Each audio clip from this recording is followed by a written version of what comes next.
En los últimos 12 meses fueron asesinados por arma de fuego al menos 20 niños. En tanto, según cifras oficiales del Ministerio del Interior, entre 2020 y 2023 en Montevideo fueron baleados 378 niños, niñas y adolescentes. En ese marco, el pediatra Joaquín Mauvecín, docente de grado 3 de la Facultad de Medicina de la UDELAR, entrevistado por La Diaria, expresó preocupación por este incremento de casos de niños que ingresan al Pereira Rosell con heridas de bala. Bueno, para profundizar en el tema, recibimos aquí en Nada que Perder al doctor Mauvecín. ¿Qué tal? Muy buenos días. Buenos días, ¿cómo están Sofía, Alejandra y Lucas?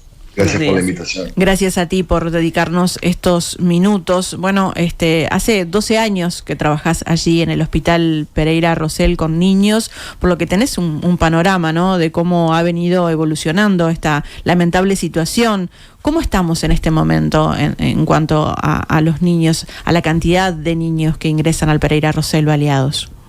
Bueno, sin duda el panorama es peor que el que cuando uno comenzaba su carrera, eso no cabe duda ninguna.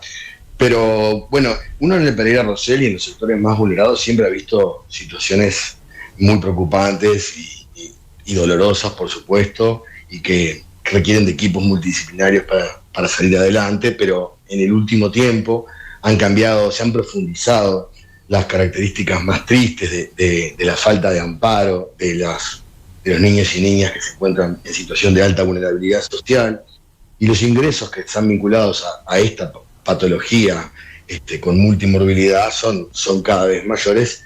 No solo los heridos de bala, que como comentaba en el artículo, son a veces lo que sale en las noticias, lo que llena la crónica roja, sino el ingreso que está vinculado a la vulneración de los derechos de la infancia, al maltrato infantil, a la violencia intrafamiliar. Y por supuesto, en ese sentido, en los últimos años hemos visto una crudeza en la violencia con estos niños y niñas heridos de bala, en situaciones de balaceras, que no son balas perdidas, niños y niñas siendo objetivos de los ataques, que después, por supuesto, aquellos que sobreviven tienen por delante un gran camino. Mucho de esa parte la pasan en el Hospital Pereira Rosell, y es un desafío para todos, pero sobre todo para ellos. Es una situación que se profundizó mucho en los últimos 3 años, y sobre todo por estas características de los ataques que lo hacen tan violento y que lo sacan del escenario en el cual estábamos acostumbrados a trabajar habitualmente, más allá del dolor de cualquier vulneración a los derechos de la infancia. Joaquín, y concretamente, ¿se tiene un registro de cuánto ha sido este incremento en la cantidad de niños, niñas y adolescentes baleados?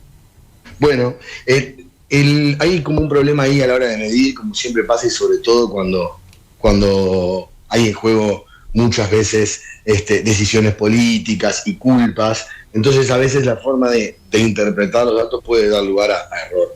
Los heridos de arma de fuego no se registran si son intencionales o no son intencionales. Entonces a veces en los datos oficiales del Ministerio del Interior uno puede no observar esta característica cualitativa que intento transmitir en cuanto al cambio. Pero sin duda, esos 20 fallecidos de los que hablábamos en el artículo en La Diaria, estos casi 360 en los últimos 3 años heridos de bala, más algunos artículos científicos del Departamento de Emergencia Pediátrica que han evidenciado un aumento de las consultas, llegando en el último periodo a hacer una consulta por herida de bala cada 2 semanas. Incluso la dirección del hospital hace un año denunciaba esta situación, cuando fallecía a principios del año pasado un niño herido de bala, muestran un aumento significativo de los heridos y de los fallecidos, y un aumento significativo cualitativo de estas características en el marco de ataques específicos sobre niños y niñas, balaceras a casas, balaceras con heridos múltiples, el último caso muy sonado con un fallecido y 4 heridos.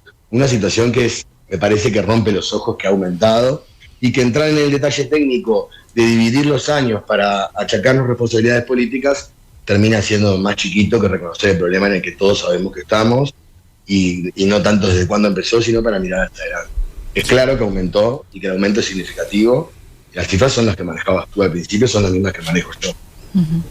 Joaquín, y según tu experiencia, ¿sí?, ¿de qué manera se dan estos episodios? ¿Estamos hablando de cuestiones casuales, una cuestión de mala suerte, de que estuvieran allí estos chiquilines, o es un ataque contra ellos?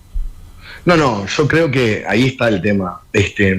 Mira, me recuerdo uno a principios del año pasado, con mucho impacto en la prensa, porque muchos comentarios de usuarios de redes sociales decían, ¿qué hacía el niño? Porque fue una balacera a una boca, 22 horas, un niño de 8 o 9 años, y falleció. Y mucha gente decía, ¿qué hacía el niño ahí? Y bueno, venía todo ese cuestionamiento a que el niño qué hace en ese lugar. Pero lo que hay que entender es el fenómeno que está de fondo, que el niño no es que hace ahí, sino que el niño puede eventualmente vivir ahí. Es decir, en consonancia con el aumento de la pobreza infantil, con el aumento de la pobreza extrema, con la deserción escolar, con la fragmentación de la familia, con la falta de amparo del INAU de los niños que lo requieren, hay niños que están en lugares donde no deberían estar, en situaciones en las que no deberían estar. Eso en paralelo al fenómeno de seguridad, que no me corresponde a mí analizarlo, pero que bueno, creo que hay muchos analistas que han expresado la preocupación por el aumento de las guerras narcos, los tiroteos, etcétera, el cual no puedo hablar, y bueno, entonces los niños están presentes en esos mismos lugares, por la razón lógica de que son parte de ese ecosistema. No se puede mirar al niño o a la niña como un fenómeno aislado que está en una balacera o no sé qué es un guerrillero, sino como parte de un ecosistema familiar, barrial, de la ciudad, que es parte de nosotros, que crece y que se desarrolla ahí, y eventualmente o está herido de bala o vive una situación de negligencia vinculada a la alimentación o una situación de negligencia vinculada a sus cuidados, que es parte de la omisión que hacemos sobre el cuidado de los pocos niños y niñas que nacen sobre nuestro país, de los cuales 1 de cada 5 nace en condiciones de pobreza y de vulnerabilidad. Ahora, en esta nota de la diaria que mencionamos, señalaste que muchas veces estos niños están por un periodo prolongado de tiempo en el Hospital Pereira Rosell, sin tener un lugar a donde regresar. ¿Por qué es que se da esto? ¿Por qué se dan estas situaciones? Creo que existió, recuerdo en una interpelación a las autoridades del INAU, denuncias muy fuertes con una serie de preguntas muy incisivas y muy detalladas, que después, bueno, como todo pasa las elecciones y quedó como en el aire, pero creo que hay un problema institucional muy importante a la hora de buscar amparo para los niños y niñas que tienen situaciones sociales muy complejas. Ese amparo le corresponde al Estado a través del INAU, y hoy por hoy el tiempo de espera es muy prolongado cuando la situación se hospitaliza. O sea, que hay un problema que tiene que ver con que las situaciones de vulnerabilidad social se hospitalizan, más allá de la opinión incluso de la Suprema Corte de Justicia, eso está pasando y pasa hoy. La resolución judicial demora, el sistema judicial de resolución judicial es frío, la judicialización termina muchas veces a los 3, a los 4 meses, reintegrando el niño a la familia por no encontrar una solución o no encontrar un hogar, o al revés, institucionalizándolo porque no hay una situación intermedia, hogares de medio camino suficientes. El niño no tiene una defensa, el niño o niña no tiene una defensoría propia. Es un gran punto que lo han señalado profesores, que lo han señalado gente que está trabajando permanentemente en el área. Los niños en Uruguay no tienen una defensoría que se les asigne para poder trabajar por su interés y por sus derechos, y esto hace que muchas veces permanezcan 4, 6 meses, 8 meses en el Pereira Rosell, sin patología médica alguna, cursando su amparo del INAU, institucionalizados en un hospital. Y esa es la situación triste que se denunciaba en el artículo, porque uno pasa la visita y no es lo que pensaría uno de ustedes que estamos trabajando nosotros, que los problemas pueden ser biopsicosociales, que puede haber un caleidoscopio de problemas en la infancia, pero no que uno puede pasar por cama 1, cama 2, cama 3 y ser niños que están esperando o resolución judicial o irse a un hogar de INAU y que de tarde tienen que hacer actividades recreativas en un pasillo de hospital, más allá de las organizaciones no gubernamentales que les están brindando siempre lo mejor, de gente que les arrima lo mejor que tiene para dar, espacios de arte, espacios lúdicos, por supuesto que hay y se han ido implementando, pero es para un niño o niña que está sano desde el punto de vista biológico y mental, el hospital no es un lugar para pasar los meses esperando una resolución judicial. Ahora, eso es contundente y categórico. Joaquín, como para entender la situación, ¿por qué es que estos niños están esperando ingresar al INAU? ¿Llegan baleados al hospital y no pueden volver a su casa? No hablamos solo de los baleados, es importante hacerte esa aclaración, pero suponiendo un niño que llega baleado en un contexto de violencia extrema, no en un contexto accidental, ese niño, por supuesto, va a vivir o va a atravesar un proceso de investigación porque bueno, de alguna u otra forma un niño no debería haberse expuesto a una balacera. Eso es lógico. Entonces eso va al sistema judicial, se hace un informe sobre la situación de la familia, sobre en qué circunstancias pasó lo que pasó, si hubo negligencia, si hay maltrato, si es violencia y si puede permanecer en el hogar. Esos tiempos en los que el juez determina si puede volver a su hogar, si no puede volver a su hogar, si existió negligencia o maltrato, incluso después del fallo judicial, suponiendo el peor escenario en el que fue una familia con mucha negligencia, producto de la vulnerabilidad de lo que fuese, que no puede volver a su casa, el niño tiene un pase a un hogar de INAU. Y ahí vuelve a esperar 2 meses o 3 meses, o quizás más, depende de la edad, para ser institucionalizado. En un hogar que también tiene sus complejidades. Bueno, eso hay te cosas iba... en las que no se puede entrar en detalles, me parece, porque uno no puede... Claro. Uno muchas veces no ha denunciado por no estigmatizar, esto lo hemos hablado entre los colegas, porque es muy duro esto que uno sale a decir, pero tampoco uno puede callar la sistemática vulneración de los derechos de los niños y niñas ya vulnerados por todos. ¿Me explico?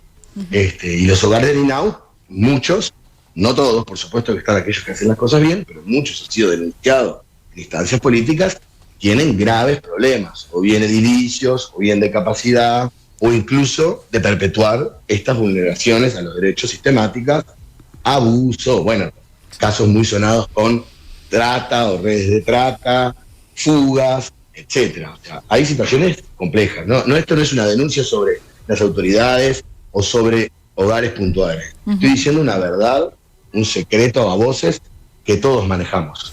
Joaquín, cuando niños, niñas y adolescentes llegan al hospital en situaciones justamente heridos por arma de fuego o que vienen de situaciones de abuso, ¿cómo se trabaja esto? ¿Qué es lo que narran o pueden llegar a narrar esos chiquilines? Es dura es muy dura la pregunta porque creo que es muy difícil respondértela, si me permitís la sensibilidad de la respuesta, porque muchas veces primero no narran, depende muchísimo de la edad, muchas veces están intentando protegerse o proteger a su propia familia también del relato. Me ha tocado vivir algunos puntuales en los que realmente el relato es otro, como que bueno, fue un accidente o fue un robo en la puerta de un almacén, y entrarme de noche en las noticias que había sido una balacera. Y con niños más pequeños, relato de protección a sus propios padres, relato de querer volver a la casa. Creo que el relato no es lo que realmente refleja la realidad, sino lo que vemos después. Los niños pocas veces nos relatan en detalle lo que sienten, pero sí lo manifiestan después a través del juego, lo manifiestan a través de sus vínculos, lo manifiestan después cuando se reintegran en la actividad escolar. No sé, creo que todos deberíamos intentar pensar si estoy haciendo los deberes en mi casa o si estoy jugando a la pelota y empiezan a balear a mi casa, y muere mi madre y me pegan un tiro en las costillas y tengo una bala alojada que la puedo tocar y tengo que seguir siendo niño. Creo que eso narra todo. No hay mucho más para narrar. ¿Me explico? Que con el lenguaje puedan expresar que la interrupción total de una trayectoria de vida que tenía toda y potencialidad como la de cualquiera de nosotros para desarrollarse en plenitud, y que se ve interrumpida por lo más violento que le puede pasar a una infancia. Joaquín Mauvecín, pediatra del Hospital Pereira Rosell, te agradecemos muchísimo estos minutos aquí. No, yo les agradezco mucho a ustedes seguir insistiendo en este tema. Espero que se logre la concientización plena de la gravedad en la cual se encuentran las infancias vulneradas y que se haga ruido en el sistema político todo, no solo en las autoridades que vienen, sino en su totalidad. Creo que hay consensos de querer salir y de poner voluntad, pero hay que poner el foco de forma urgente porque es una emergencia nacional. Gracias, Muchas Joaquín. gracias.